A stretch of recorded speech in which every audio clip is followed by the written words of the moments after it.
नमस्कार प्यारे साथियों। तो कैसे हैं आप सब? आई होप कि सब एकदम बढ़िया होंगे। और काफ़ी दिनों के बाद एक बेहतरीन सी क्लास मैं आप लोगों के लिए प्रोवाइड करा रहा हूँ। और इस क्लास के अंदर अगर हम बात करें तो मैं आप लोगों को जो पैराजम्बल्स के क्वेश्चन आपके आते हैं उनको करने के लिए कुछ टिप्स होती हैं, कुछ तरीके होते हैं जिनको मैं आप लोगों को इस वीडियो में प्रॉपर बता दूंगा। एक एक तरीका जो भी मैं यूज़ करता हूँ और आपको भी वो अगर आप यूज़ करना चाहें तो आप उन तरीकों को यूज़ करेंगे तो आपको भी बहुत ज़्यादा आसानी से आंसर्स मिलने शुरू हो जाएंगे। ठीक है भाई? तो आप ये मान के चलिए कि मैं लगभग 3 क्लासेस आपको प्रोवाइड कराऊंगा ऐसी तरीके की, जिसमें हम क्या करेंगे, एक ही क्लास में मैं आपको उनकी संपूर्ण जानकारी दे दूंगा। यानी आपके रीडिंग जो कॉम्प्रिहेंशन वाला जो पार्ट होता है आपका, एक तरीके से कॉम्प्रिहेंशन वाला जो पार्ट होता है, उसमें आपके 3 तरीके के क्वेश्चन होते हैं। एक तो PQRS वाला, एक क्लोज टेस्ट वाला, और एक आपका मेरे भाई जो पैसेज होता है वो। तो 3 चीज़ें होती हैं। तीनों के ही करने के अपने कुछ अप्रोचेस होते हैं, कुछ तरीके होते हैं। मैं तीनों के ही तरीके आपको बताऊंगा। तो एक एक वीडियो तीनों के लिए अलग से लगानी पड़ेगी और मैं आराम से उनको बता दूंगा। ठीक है भाई? तो आज की पहली वीडियो हमारी रहने वाली है जिसमें मैं PQRS के तरीके बताऊंगा कि PQRS को करने का क्या तरीका होता है। सारी बातें हम लोग देखेंगे, बिल्कुल बेसिक टू एडवांस लेवल। ठीक है ना? किसी भी एग्जाम के लिए हो, आप SSC के लिए यहाँ पे लिखा हुआ है, चाहे SSC का कोई भी एग्जाम हो, इवन आप किसी और एग्जाम को भी देंगे जहाँ पे भी ये PQRS वाले क्वेश्चन पूछे जाते हैं तो आप आसानी से उसको कर लोगे। ठीक है भाई? तो सबसे पहले मैं बात कर लेता हूँ, हम बिल्कुल बेसिक से चलेंगे। यानी सबसे पहले हम समझते हैं कि ये जो PQRS होता है ये क्या होता है। तो भाई देखो, PQRS को समझने से पहले आपको समझना होगा जंबल, क्योंकि क्वेश्चन जो होता है वो दो तरीके का होता है, एक तो पैरा जंबल का और एक मेरे भाई सेंटेंस जंबल का। अब आपको समझना होगा कि जंबल वर्ड का मतलब क्या होता है। तो जंबल का मतलब होता है ज्वाइंट करना, यानी चीजों को जोड़ना। तो चीजों को जोड़ना जंबल करना कहलाता है। अब भाई जो जंबल होता है ये दो तरीके का होता है आपका। एक तो जब आप वर्ड्स को जंबल करते हो तो वो सेंटेंस बन जाता है, ये बात आप लोग जानते हो भाई। सेंटेंस जब बनता है तो उसमें क्या होता है, वर्ड्स जुड़ते हैं। तो यही बात आपको समझ के चलनी है कि सेंटेंस जंबल, एक तो इस तरीके का क्वेश्चन आपसे पूछा जाता है और एक पूछा जाता है पैरा जंबल का। अब मेरी बात यहां ध्यान से समझना, जब क्वेश्चन आपसे सेंटेंस जंबल का पूछा जाएगा और आप उनको ABCD को जब आप अरेंज कर दोगे ठीक क्रम में, तो मेरे भाई आपके पास जो बन के तैयार होगा वो एक पैराग्राफ बन के तैयार होगा। तो आपको याद रखना है, जब भी सेंटेंस जंबल का क्वेश्चन पूछा जाता है और आप उसको परफेक्टली जब अरेंज कर देते हो तो वो एक पैराग्राफ टाइप का बन के तैयार हो जाता है। और पैरा जंबल जो होता है वो अपने आप में एक पैराग्राफ ही होता है मेरे भाई। और जब आप उनको ऐड करते हो ABCD के केस में, जब आप उनको अरेंज कर देते हो अच्छी तरीके से, तो वो बन के तैयार हो जाता है आपका पैसेज।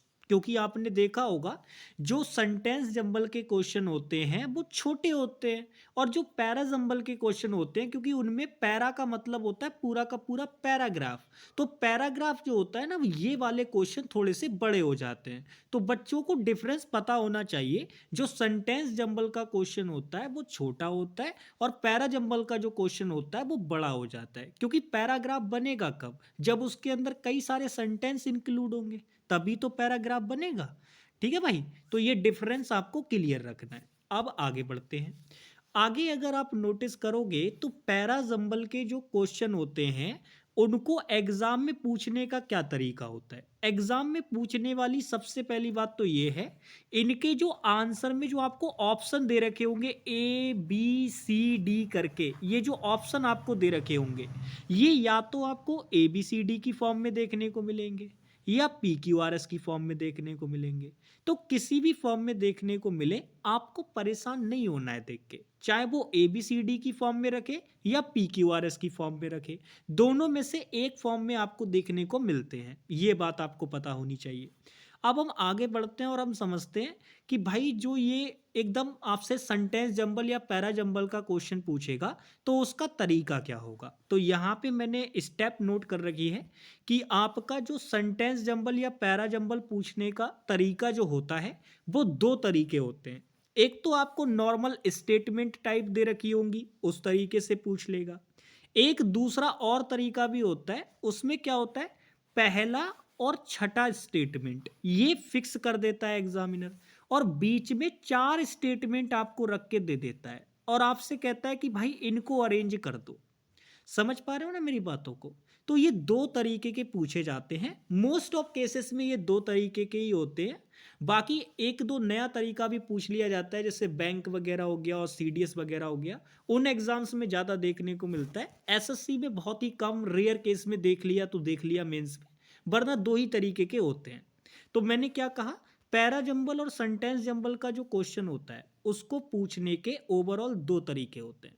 एक तो नॉर्मल तरीके से आपके सामने सेंटेंस जंबल वाला क्वेश्चन बनाना होगा, तो नॉर्मली आपको चार सेंटेंस रख के दे देगा और आपसे कहेगा इनको अरेंज करो।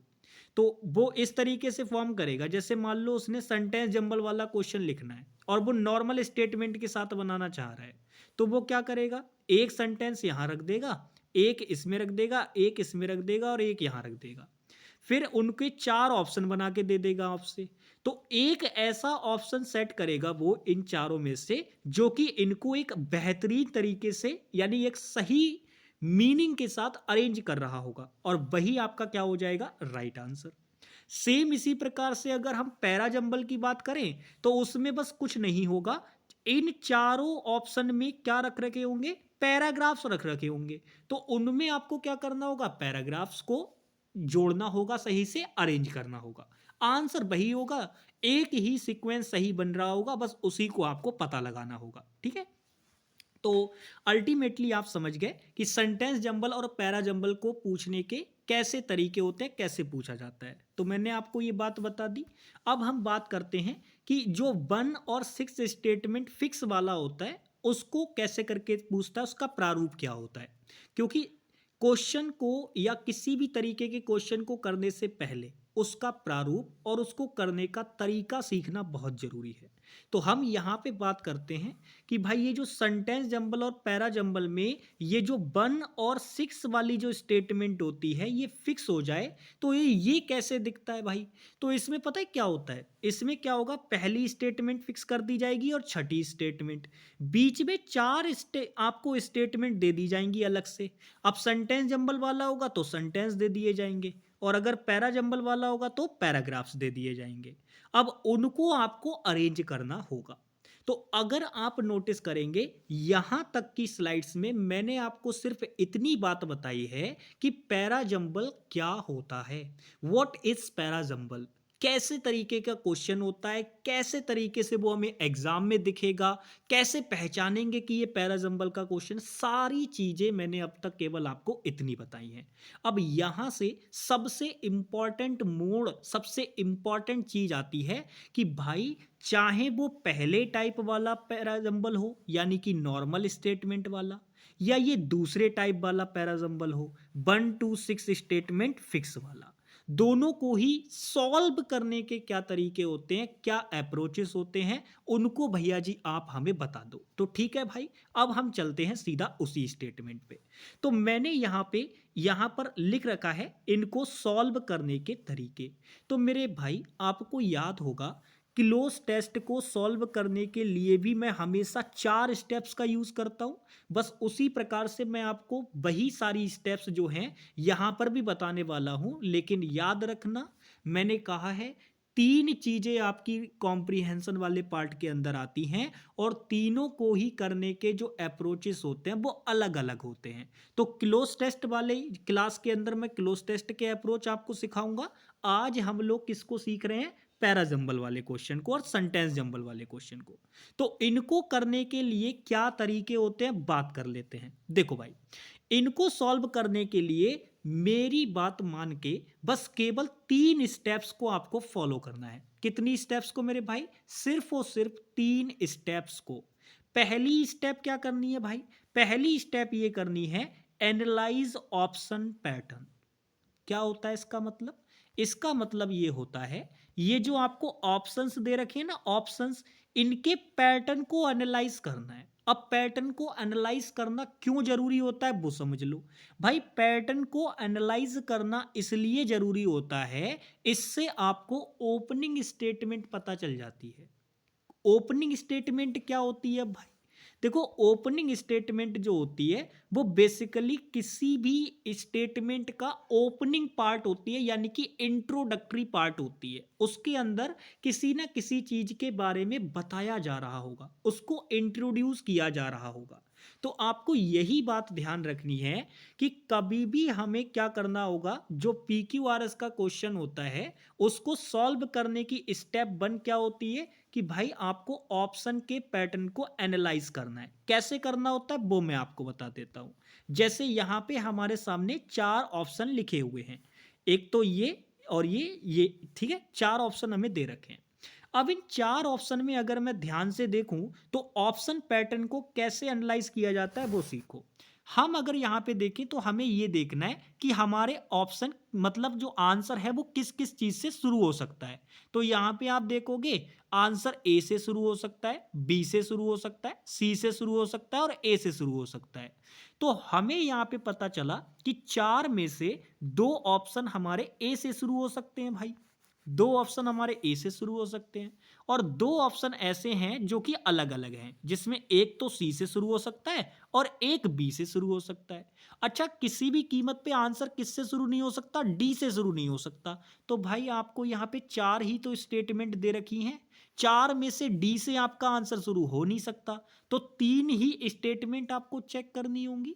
बस मेरे भाई केवल यही काम आपको करना है। तो पहली और दूसरी स्टेटमेंट के अंदर मैंने आपको ये बताया, पहली और दूसरी स्टेप के अंदर, कि आपको पहले ऑप्शन का पैटर्न एनालाइज करना है और उससे ये समझना है कि आपकी जो ओपनिंग स्टेटमेंट होगी वो क्या हो सकती है। ठीक है, जैसे ही आप पैटर्न को एनालाइज करोगे आपको समझ में आ जाएगा कि ओपनिंग स्टेटमेंट क्या हो सकती है। बाकी जब आप उसको पढ़ोगे तो मैंने बता ही दिया है कि भाई जो ओपनिंग स्टेटमेंट होती है वो अपने आप में इंट्रोडक्टरी पार्ट होती है, यानी उसके अंदर किसी ना किसी चीज को इंट्रोड्यूस किया जा रहा होगा। सिंपल सी बात है, मैंने बहुत सारे क्वेश्चंस में आपको ये चीज अप्लाई करके भी दिखाई है। ठीक है भाई, समझ में आ गई बात? बाकी मैं बहुत अच्छे से बता रहा हूं, अगर आपको क्वेश्चंस प्रैक्टिस करने हैं आप मेरी मेंस की प्रैक्टिस उठा लीजिएगा, जो मैंने मेंस के प्रैक्टिस सेट कराए हैं, या आप मेरे भाई उससे पहले मैंने जो आपको एक तरीके से PQRS की बहुत सारी क्लासेस करा रखी हैं आप उनको प्रैक्टिस कर सकते हैं। ठीक है, तो ये चीज़ें आप तब तक प्रैक्टिस कीजिएगा। पहले मैं इन तीनों की स्ट्रैटेजी अपलोड करूंगा, इनके जो तरीके होते हैं, जो अप्रोचेस होते हैं, पहले वो वीडियो में अपलोड करूंगा। बाकी आप लोग जानते ही हैं ऑलरेडी, मैं ऑलरेडी ब्रेक पे हूं और मुझे टॉपिक वाइज प्रैक्टिस बेस शुरू करना है, तो उसके अप्रोच पहले मैं इंक्लूड कर रहा हूं इसके अंदर, ताकि आप लोगों को सारी चीज़ें क्लियरली पहले पता चल जाएं कि किसको करने का क्या तरीका होता है। ठीक है ना? तो फिलहाल अब हम तीसरी स्टेप की ओर चलते हैं। 2 स्टेप समझ गए ना? पहली स्टेप ऑप्शन के पैटर्न को एनालाइज करना है, दूसरी स्टेप आपको ओपनिंग स्टेटमेंट फाइंड करनी है, और तीसरी स्टेटमेंट होती है मेकिंग पेयर्स ऑफ स्टेटमेंट। इसका मतलब क्या है? इसका मतलब ये होता है, जैसे मान लो आपने ऑप्शन के पैटर्न को एनालाइज किया और आपको ये पता चल गया कि आपकी जो ओपनिंग स्टेटमेंट है वो तो ए ही होगी, लेकिन भाई ए के बाद जो बी, सी और डी बचे हैं इनको भी तो अरेंज करना होगा। तो इनको अरेंज करने के लिए हमें क्या करना होता है? पेयर बनाने होते हैं। अब पेयर बनाने के लिए हमें क्या करना होगा भाई? पेयर बनाने के लिए हमें कुछ चीज़ों का ध्यान रखना होता है। जैसे हमें आर्टिकल की मदद लेनी पड़ेगी पेयर बनाने के लिए। हम आर्टिकल की मदद से भी पता कर लेते हैं कि कैसे पेयर बनेगा। कैसे पता चलता है? जैसे मान लो एग्जाम्पल के तौर पे अगर मैं आर्टिकल के यूज से बताऊं तो कई बार क्या होता है, जैसे मान लो किसी चीज को इंट्रोड्यूस किया गया पहली वाली स्टेटमेंट के अंदर, फिर दूसरी वाली स्टेटमेंट के अंदर उससे पहले द आर्टिकल लगा दिया। तो मान लो जैसे ए वाली स्टेटमेंट में मैंने किसी चीज को इंट्रोड्यूस किया और सी वाली स्टेटमेंट के अंदर मैंने द आर्टिकल लगा के उसको लिखा, तो जाहिर सी बात है मैं तुरंत समझ जाऊंगा कि ए के तुरंत बाद ही, मतलब ए के बाद में ही सी आएगा, उससे पहले तो नहीं आ सकता। अब किसी ऑप्शन में अगर सी को पहले दे दिया तो वो कट हो जाएगा या नहीं हो जाएगा? तो ये पेयरिंग आपको करनी आनी चाहिए। तो मैंने क्या कहा, पेयर्स बनाने के लिए आपको आर्टिकल देखना पड़ेगा, आर्टिकल की जरूरत पड़ेगी, और दूसरी चीज चेन ऑफ इवेंट्स को भी आपको देखना पड़ेगा। कई बार क्या होता है, जो ये PQRS के जो क्वेश्चन आपसे पूछे जाते हैं, कई बार ना एग्जामिनर क्या करता है, एडिटोरियल उठा के ले आता है, आर्टिकल्स वगैरह उठा के ले आता है। तो उसमें क्या होता है, कुछ इवेंट्स वगैरह डिस्क्राइब कर रहे होते हैं वो लोग। तो भाई पहले आप क्या करोगे, किसी चीज के बारे में इंट्रोड्यूस कंप्लीट करोगे, इंट्रोडक्शन कंप्लीट करोगे, फिर उसके बाद उसके बारे में चीजें और बताओगे ना। तो मतलब हमें चेन ऑफ इवेंट्स को सीक्वेंस में लगाना आना चाहिए कि पहले इंट्रोडक्शन होगा, फिर उसके बारे में कोई बात और बताई जाएगी, फिर उससे रिलेटेड और कोई बात की जाएगी, ऐसे करके। तो ये चेन ऑफ इवेंट्स आपको करना आना चाहिए। इनकी मदद से आप पेयर्स को बना पाएंगे आसानी से। समझ में आ गई बात? तो आशा करता हूं कि ये तीनों स्टेप्स आपको क्लियर हो गई होंगी। बस मेरे भाई, PQRS का कितना भी बड़े से बड़ा क्वेश्चन आ जाए, अगर आप इन स्टेप्स को अप्लाई करना सीख गए, जो कि मैं आपको सिखाऊंगा, क्योंकि मैं टॉपिक वाइज प्रैक्टिस बैच के अंदर हर तरीके के क्वेश्चंस को लाने वाला हूं। आपको याद होगा, मैंने मेंस में आपसे पहले ही कहा था, मैंने कुछ क्वेश्चंस को इंक्लूड भी नहीं किया था, जैसे रीडिंग कॉम्प्रिहेंशन का मैंने पूरा पार्ट छोड़ रखा है। तो वो किसी लिए छोड़ा है, क्योंकि वो सारे क्वेश्चंस आपको टॉपिक वाइज प्रैक्टिस बैच के अंदर इंक्लूडेड मिलेंगे। मैं सारे के सारे इंक्लूड करूंगा वो क्वेश्चंस, ठीक है भाई? तो आशा करता हूं कि ये क्लास आपको समझ में आई होगी और आपने बढ़िया तरीके से इन चीज़ों को सीखा होगा। तो इन चीज़ों को सीख के और इनको अप्लाई करके देखिएगा, क्या आपके क्वेश्चंस बनना सही शुरू हो रहे हैं।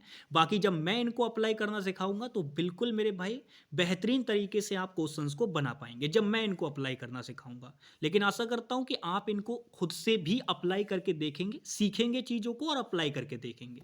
हालांकि एक बात और भी बता दूं, मैंने जब से PQRS कराए हैं, जितने भी अब तक मैंने PQRS के क्वेश्चन कराए हैं, मैंने हर PQRS के अंदर इन्हीं चीज़ों को अप्लाई किया है, जितने भी क्वेश्चंस कराए हैं आपके।